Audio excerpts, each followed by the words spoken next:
A job. 7 days serving champagne to millionaires on a yacht in the Caribbean.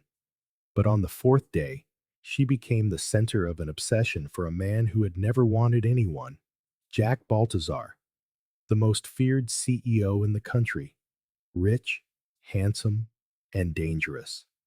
They all desired her, but he claimed her. And when she exchanged her uniform for a dress, there was no turning back. The party turned into a game of power, and desire became a weapon.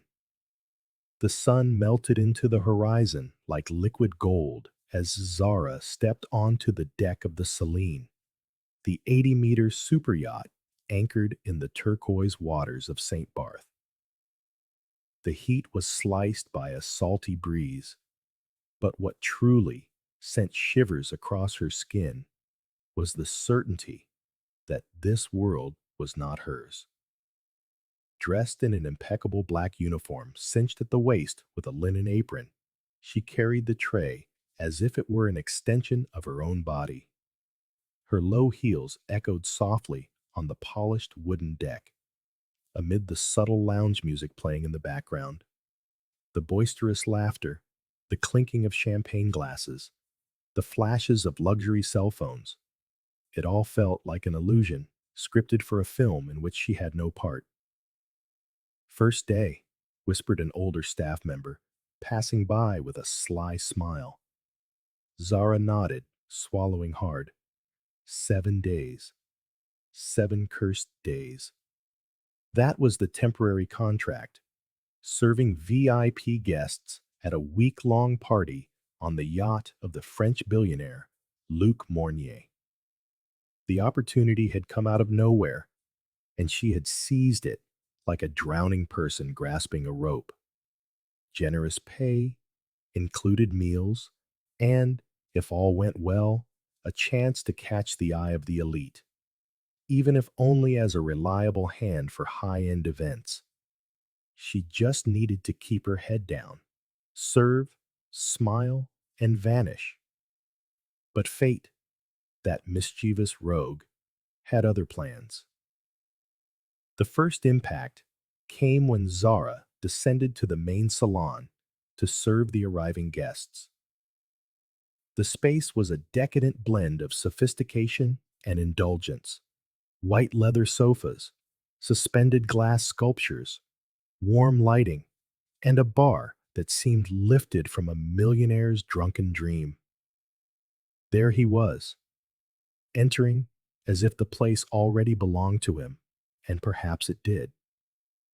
Tall, dark-haired, clad in white linen with his shirt open at the chest, Jack Baltazar's eyes were hidden behind dark shades, yet he needed no words to make everyone hold their breath. He exuded a power that was innate, not learned, and every woman present, from actresses to socialites, leaned in his direction.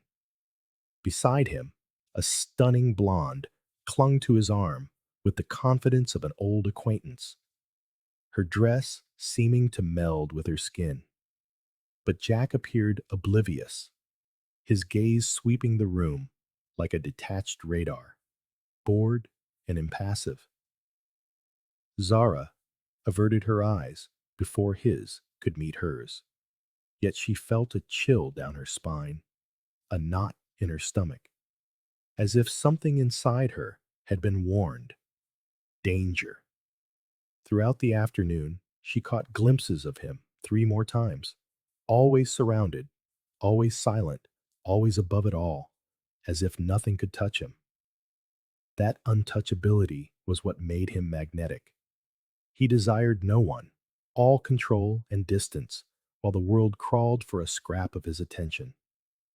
Zara tried to focus on her work, trays coming and going, laughter swelling with the alcohol. Bikinis shrank, bodies brushed more frequently. The Celine was more than a yacht. It was a sanctuary of excess, and Jack Baltazar, its uncrowned king. As night fell, the lights transformed into a glowing river. The music grew sensual, and the guests let loose. An impromptu dance floor formed on the second level, jazz played on the third, and below, hot tubs brimmed with bodies and desires. Zara served silently, a shadow among the glittering figures, but inside, she was restless. Something in her reacted to Jack's presence in a way she couldn't name. Not fear, not ordinary attraction, but a magnetic pull, as if she had been programmed to recognize him. That first night, back in her tiny staff quarters, Zara stripped off her uniform slowly, sweating, not just from the Caribbean heat. She lay down, exhausted, her mind racing. He didn't even see me. The next day, and the one after, it repeated. Jack remained unreachable, surrounded by bodies yet utterly alone. And she was growing obsessed with something she didn't understand. A man who didn't even know her name. But fate, that sadistic force, wasn't done. On the morning of the fourth day, after breakfast, the team coordinator pulled her aside. Zara, good news. One of the bar girls is ill, so we're rotating. You're off duty tonight. Enjoy the party as a guest. Use a dress from the selection on deck 2. It's a gift from the host for our top staff. Zara's eyes widened. You're serious? Just for tonight? Enjoy it. You deserve it. She didn't know why. Perhaps a guest's request, sheer luck, or divine conspiracy. But that night, Zara didn't wear her uniform. She wore a form-fitting black dress, backless, with thin straps, her eyes sparkling. She pinned her hair, applied lipstick, and downed 2 glasses of champagne before venturing upstairs. The world seemed to pause. Gazes lingered. Men whispered. And when Jack saw her, he truly saw her. The first thing she noticed was the silence. Not absolute, but a heavy hush beneath the music, laughter, and clinking glasses. Something unexpected had arrived, and it was her. The black dress clung to her curves like a promise, her skin glowing from the salt and sun, illuminated by the amber deck lights. She wore no expensive jewels or designer perfumes, but there was something raw, real, and fierce about her. Jack stood at the center of the upper deck, surrounded by 2 investors and a Mexican socialite teetering on the edge of impropriety. The blonde from earlier had been replaced by hungrier women. Zara moved slowly, each step a fight against feeling out of place. But the champagne helped, as did the heat, and the way men's eyes followed her, a reminder that she was more than staff. She felt his presence, but pretended not to. Jack remained impassive, glass in hand, eyes hidden behind shades even in the dark. He conversed, laughed briefly, gestured with surgical elegance, owning every inch of the space. Zara tried not to look, but it was impossible. At the bar, she ordered another glass. The bartender recognized her and winked. First night off? First and only, she replied, smiling as boldness surged through her. Around her, men stared as if she had descended from another planet. Some approached, others admired from afar, but none compared to the gaze that wasn't coming from Jack. She turned, meeting his eyes from across the deck. He was still there, unmoved. No gesture, no glance, no sign. It burned more than any rejection. She downed her glass in one gulp, The music shifted to something slow and intimate, the air thickening with sensuality. Then she stumbled, not dramatically, just a simple trip on a loose cushion at the lounge edge. The world spun, but strong hands caught her, firm and warm. Careful, came the deep voice, low and heated as the Caribbean itself. She looked up, startled. There were his eyes, Jack Baltazar's, unshielded, undistracted. Are you all right? He asked, still holding her arms. I'm fine, she managed, trying to steady herself, though the alcohol had taken hold. You shouldn't drink so much at sea, he said, almost scolding, but his eyes betrayed a warmth that contradicted the words. And you shouldn't ignore someone who's looking at you like they're on fire, she shot back, without thinking. His lips curved into an almost smile. You were looking at me? Couldn't you tell? Jack stepped closer, one step, then two, his woody scent enveloping her like pure danger. I noticed, he admitted, but I have a problem with things I can't have. And who said you can't? He studied her, as if deciding if she were real or a mirage born of alcohol and heat. What's your name? Zara. Not a model's name. I'm not a model. Then who are you? She lifted her chin. A waitress with one night off? Just that? He chuckled lowly, a sound that made her body react as if touched. Just that, for now. He savored her words, then pulled back slightly. Enjoy your night, Zara. Just that? For now. With a subtle nod, he melted into the lounge shadows, leaving her heart pounding and knees weak. It wasn't a rejection. It was an invitation. The game had begun. The night wind whispered, carrying music and the sweet scent of tropical flowers across the deck.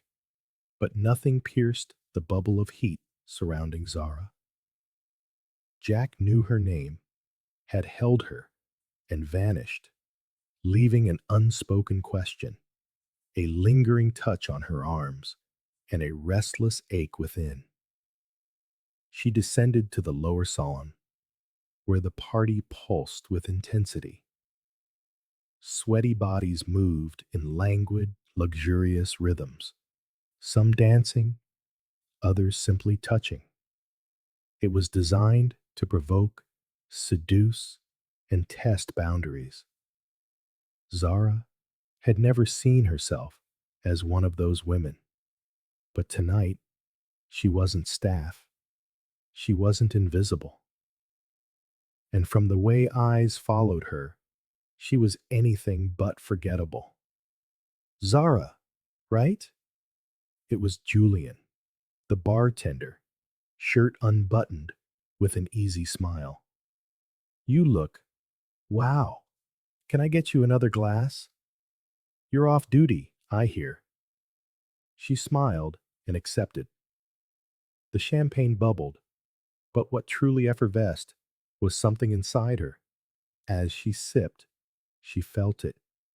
His gaze, burning, cutting, marking. Jack leaned against the opposite bar, casually conversing with an older man, likely an investor, but his eyes were fixed on her, hunger restrained, coldness calculated. Zara's blood raced. She finished her glass and danced, first alone, then with Julian, then another man whose name she didn't know. It didn't matter. What mattered was that Jack watched. Jack observed, and Jack was starting to unravel. Her dress rode up as she spun, her hair falling like a curtain over her shoulders, lips parted, body flowing to the beat, a living provocation. Jack didn't move, but his eyes screamed.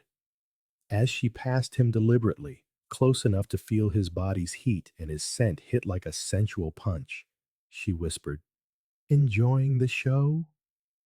He didn't respond, but his hand brushed her arm for the briefest second, quick, firm, unseen by others, as if to say, "I see, I feel, I want." Zara smiled. The game was on, and she had no intention of losing. Later, as the music faded and bodies scattered like spilled sins across the yacht, Zara stepped onto the deck for air, to think, to understand what she was doing. But there was no time. "You dance well," came the voice behind her.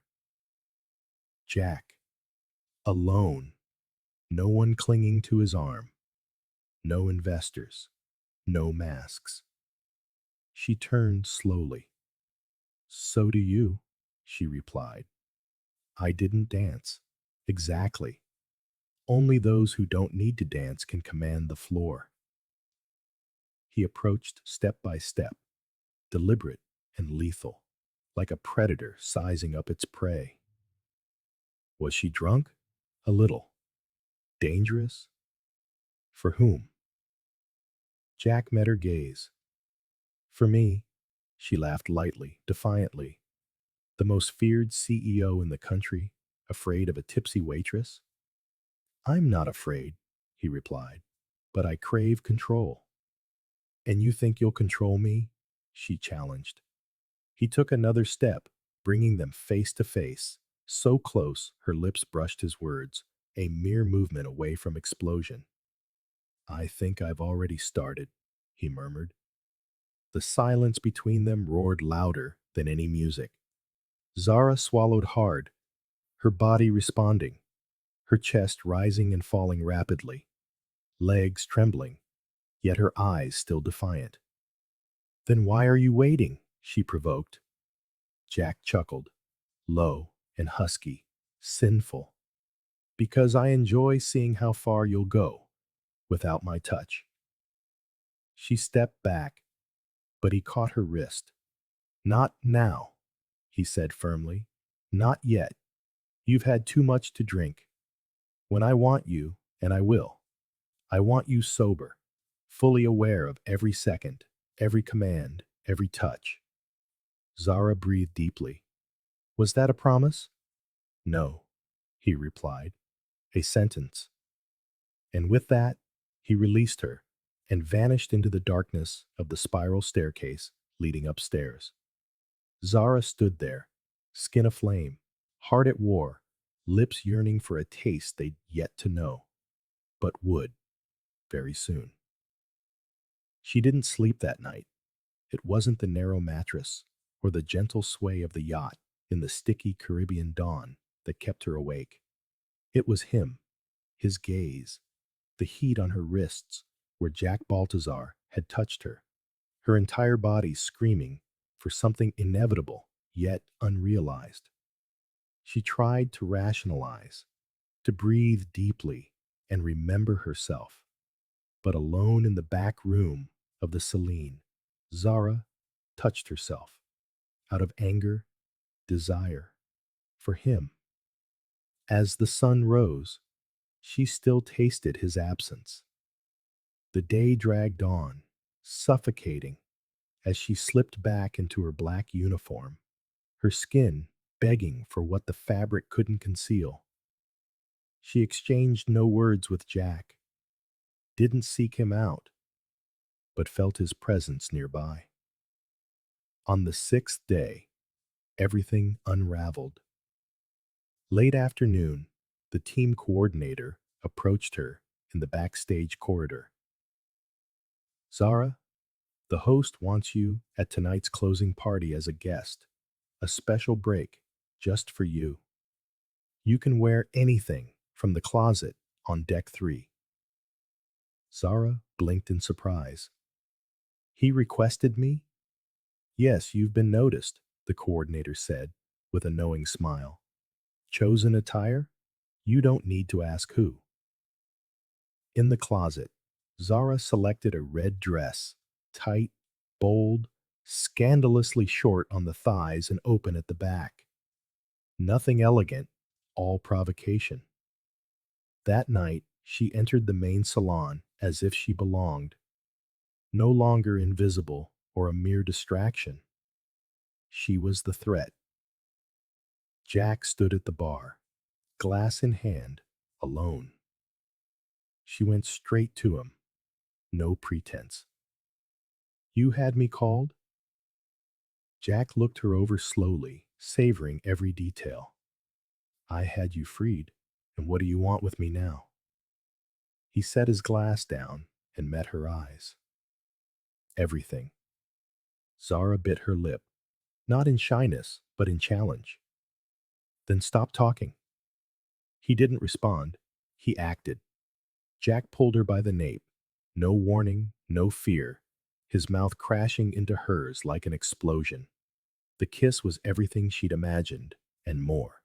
Dominant, scorching, leaving no room for doubt. He didn't ask. He took. Zara matched his hunger. Bodies pressed together, heat rising like lava between her legs. His hands trailed down her bare back, gripping her waist as if claiming territory. A kiss that turned to a bite, a muffled moan, a ragged breath. When he pulled away, his eyes were dark with desire. "Come with me." She didn't hesitate. He led her through the yacht's corridors like something already his, up 2 levels, past locked doors, into a suite with a panoramic ocean view. Jack locked the door. She leaned against the wall, and he was on her. His hands no longer asked permission. He hiked up her dress, shoved her underwear aside, his fingers inside her in seconds. A gasp escaped Zara, muffled by her own surprise. "So wet," he whispered in her ear. "For me," she panted. "For you, since the first day." Jack turned her, pressed her against the marble counter, knelt behind her. His mouth found her most sensitive spot with precision that made the world spin. Tongue, lips, fingers, in a rhythm so exquisite it was cruel. Zara arched, trembling, crying out as release hit her hot and pure and urgent. He rose, turned her to face him, kissed her with the taste of herself on his lips. "I want you again. Now, in the bed, screaming my name." She yanked at his shirt, buttons flying, revealing his firm chest, golden skin, the scent of danger. She threw herself on him, straddling as if taking command. But Jack gripped her hips. "No, I command here." And he laid her on the bed as if she were entirely his. Without fear, without pause, without restraint. And she gave everything. As the sun rose, bathing the sea in golden hues, Zara awoke in the Celine suite, still wrapped in the sensations of the night before. Her body throbbed with the marks of Jack's touch, hips slightly sore, skin still sensitive, burning with memory. Slowly, she regained her senses and noticed the bed was empty. Sitting up, caught between lingering desire and returning clarity, she spotted a pristine tray on the bedside table. Fresh orange juice, warm croissants, sliced fruit. Beside it, a handwritten note in firm strokes. "Get dressed. Come to the private deck. We have the whole day, Jay." It was more than an invitation. It was a command, laced with desire. Reading those words, Zara felt her body shudder, torn between the urge to flee and the pull to obey. She rose without hesitation, heart racing, slipping out of her pajamas and brushing her fingers over still pulsing curves. She knew She needed to rein in her thoughts. He was too intense, too dangerous. But resistance was impossible.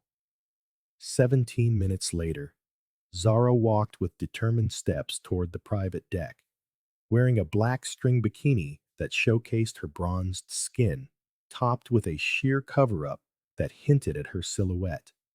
Her hair was still damp from a cold shower, lips faintly stained from the night before, a silent testament. She found Jack standing at the rail, gazing at the horizon, clad in light linen pants and no shirt, his defined torso outlined by the sea's light. He held a champagne flute, his face calm, but his eyes locked on her. "You took your time," he murmured without turning. She approached confidently, drawing on every ounce of courage. "I was recovering from what you did to me," she said firmly. No disguises. Jack turned slowly, his dark eyes sweeping over her with a mix of coolness and hunger, like a hunter relishing his catch. "I didn't apologize." "I don't want one," she retorted, stepping closer, feeling the impact of his nearness. He extended the glass. She took it, but didn't drink, holding his gaze defiantly. "What is this to you, Jack? Just an adventure? A fleeting thrill?" He stepped forward, closing the space to a whisper, the sea breeze making her cover-up dance and reveal curves he already knew. "No," he said gravely. "It's not just a night." Her heart raced at his words. "Then what is it?" She set the glass aside. Jack arched an eyebrow, his gaze piercing. "It's possession. Too intense for casual. You're not just an employee to me. This goes beyond any 7-day contract." Zara's breath hitched for a moment, but she recovered. "And what do you want from me?" "I want you with me," he replied, gripping her waist firmly. "The party's over tomorrow, and you're coming to New York. My world awaits, and I want you by my side.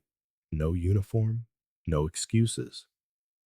She stepped back, startled, the risk of acceptance dancing on the edge of her certainties. "You're not asking, you're demanding." He closed in. "And if you say no?"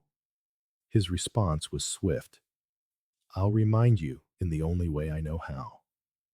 I'll make you remember why you moaned my name like a promise." He pressed his palm to her waist, voice rough and commanding. It was a threat that made the air vibrate, his stare brooking no refusal. Then he claimed her lips in an urgent, possessive kiss, a blend of order and passion, revealing who held the reins. Zara yielded, for in that intensity, she saw there was no turning back. He was hers, and she wanted him just as fiercely. The helicopter touched down smoothly on the skyscraper's rooftop, but nothing about the moment felt light.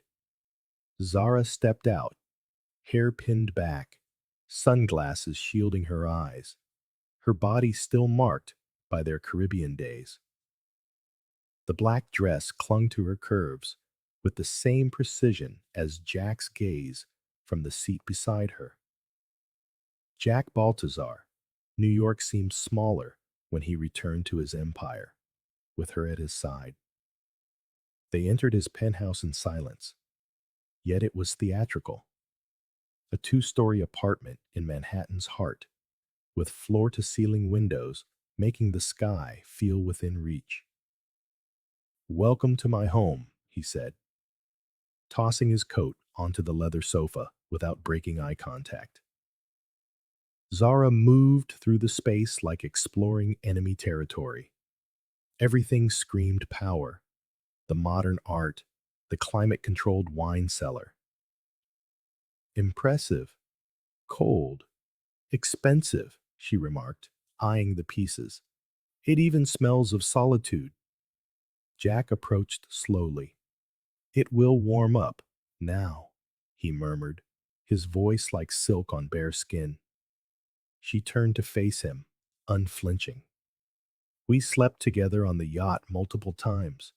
You took me like luggage. Now what? Keep me here as a luxury toy? He didn't smile. I brought you close because I want you where I can see you, touch you, where no one else can even imagine having you. Zara held her ground, a spark in her eyes. She wanted this, but on her terms. You want to lock me in, dress me in your money, show me off as a trophy? He gripped her waist firmly, his gaze burning. No, I want you wearing only my name. You're mine now, Zara. Not a contract. This is a demand. She bit her lip, not out of submission, but pleasure. Then you're one of those, she whispered. The ones who dominate, who mark, who don't ask. I'm one who doesn't share, he replied. And I want you everywhere, with me, as my woman. Official, undeniable. Zara felt the air leave her chest. And if I say I'm no one's woman? He leaned in, mouth at her ear, voice low and wild. You will be mine. And he kissed her. No ceremony, his tongue commanding hers, hands mapping her body as if they already knew the way. She moaned, clutching his shoulders, her dress rising in seconds. When he pressed her against the wall mirror, she no longer resisted. She demanded. Here? She asked between kisses. Wherever I want? He answered, his fingers brushing aside her panties as he took her right there, against the cold glass, with the silent city as their only witness. It was fast. It was brutal. It was perfect. Zara moaned, arching against him, her hands grasping for anything, something to hold on to, as Jack took her with a restrained fury. When he finished, he didn't say a word. He simply rested his forehead against hers, breathing deep. You will get used to this, Zara, he said, because I'm not stopping. She smiled. I don't want you to stop. And that night, the city that never sleeps was forced to listen to the sounds of pleasure and the beginning of an empire for two. Zara woke before sunrise. The room was silent, but her body still burned, not from his touch, but from the absence of it, from the stark realization that what they were experiencing was too intense to be real, too fast, too perfect. Jack slept beside her, naked and unperturbed. His breathing was slow, his face serene, as if nothing in the world could touch him, as if she were just another fleeting presence in his life. Zara dressed slowly. Her eyes scanned the luxurious penthouse. Every corner screamed power. Every detail declared, this world is not yours. And for the first time, she felt afraid, not of him, but of what she was feeling for him. Desire was an addiction. But what about the rest? What would happen when he grew tired of her? When he went back to the models, the actresses, the heiresses? She left a note on the pillow. I need to breathe. Thank you for everything. And she left. She took the elevator, descending unnoticed, and in less than half an hour, she was back in her small apartment in Queens, to a place where the floors weren't marble, where the mirrors had smudges, and the sheets were plain and cheap. But it was the only place she knew who she was. She sat on the bed in silence. She took off her heels, let down her hair, washed her face with cold water, and she looked at herself in the mirror. Was any of it real? She touched her own neck, where the marks of the previous night still lingered. Her skin said yes, but her heart was not so sure. Does he do this with all of them? Zara lay down, but couldn't sleep. His scent was still on her, and it ate at her. She picked up her phone. No messages, no calls, nothing. She dropped the device on the floor, angry with herself for expecting anything, for believing that a man like Jack Baltazar could actually care. During the day, she tried to keep busy. She did laundry, cleaned the kitchen, watched a movie she couldn't follow. Her thoughts always drifted back to him, to the way he looked at her, the way he took her, the way he spoke, as if she were an extension of his own body. But if that were true, why hadn't he come after her? Zara lay on the sofa and let a single tear escape. It wasn't love, it was confusion. It was the fear of having lived an expensive, luxurious illusion that now felt like a distant dream. Until, in the middle of the night, a knock came at the door. 3 sharp, precise, calculated knocks. She froze. Her heart hammered in her chest. She rose slowly, her breath caught in her throat, and opened the door. Jack was there. Black shirt, dark pants. His eyes were fire. No words, no explanation. Zara said nothing. He stepped inside, closing the door behind him. And then, without warning, he took her face in both hands and kissed her. It was not a kiss of apology, nor of longing. It was a kiss of possession, of fury, of warning. When he pulled back, his eyes were locked on hers. "You think you can just walk away from me?" he said, his voice low, deep, and dangerous. Zara tried to speak, but no words came. Jack pressed her against the hallway wall. "You think you can climb out of my bed and return to this mediocre world without me coming to get you?"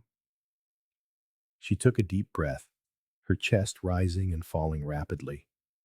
"I thought it was just a moment of madness, that you, that I, that you what?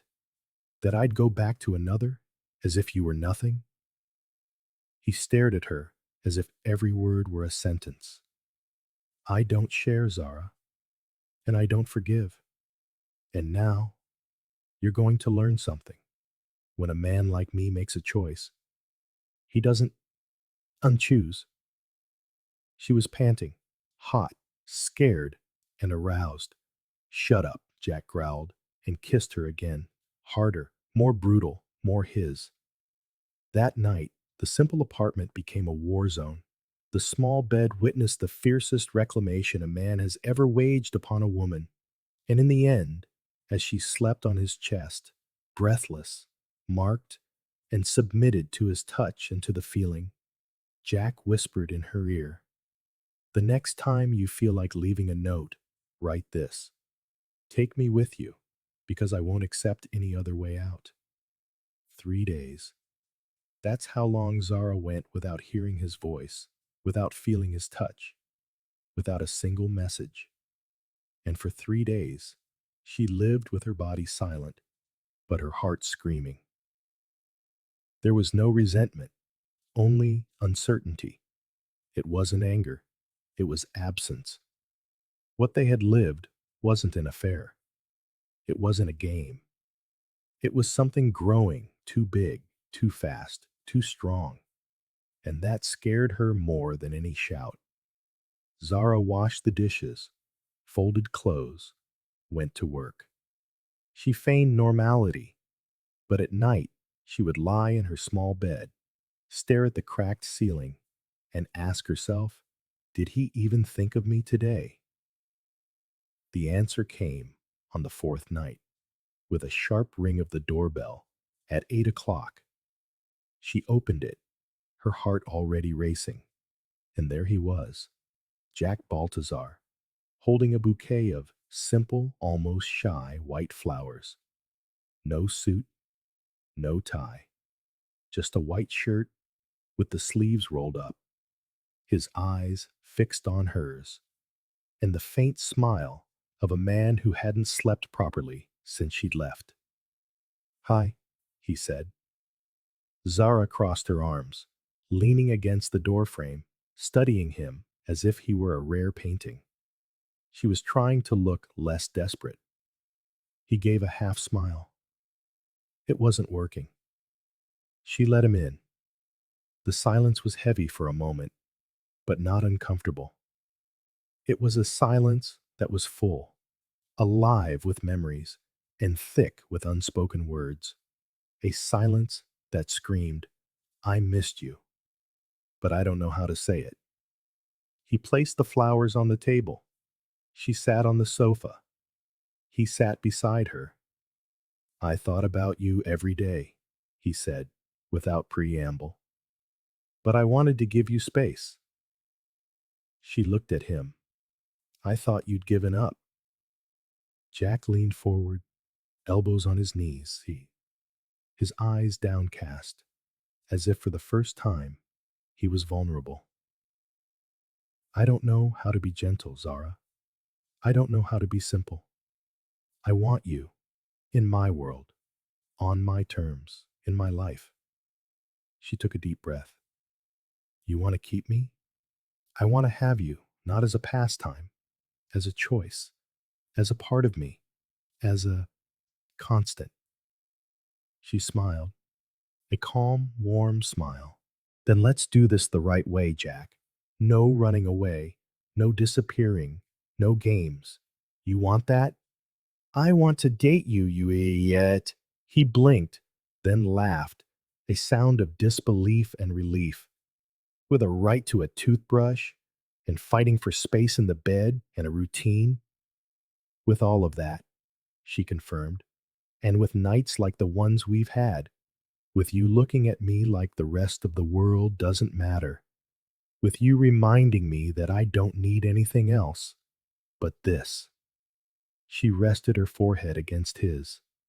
Jack pulled her to him slowly, as if she were a jewel, and kissed her lips with a calm firmness, a mixture of thank you and finally.